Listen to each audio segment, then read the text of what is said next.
If you're trying to add a camera to the Reolink phone app, here's how you do it. There are two ways to add a camera, either by scanning the QR code on the back of the camera or by manually typing in the UID number under the QR code. Let's start with scanning the QR code. In the app, click on the plus sign at the top right. It will then be ready to scan a QR code on the back of the camera. Choose how you are using the camera, either standalone or on a hub. If it's on a hub, choose the same LAN it's running on.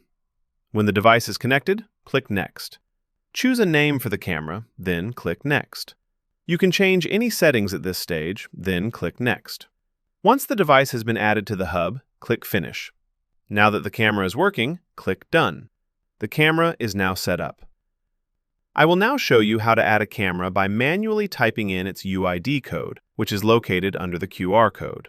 This is helpful to know because if you remove the camera from the app because it's not working properly and you are trying to reset the app and put the cameras back on, this is an easier way to re-add the cameras without having to get up on a ladder to scan the QR code. So I suggest you write down all of your camera UID codes. So again, click on the plus sign top right, then click on Manual Input. Click on the UID input line and start typing the code located on the camera under the QR code.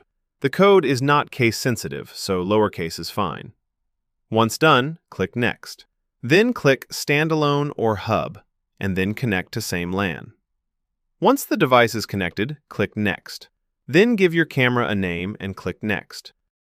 Then click Next again. Then click Finish. Once you confirm you can see an image, click Done. And that's it. You're done.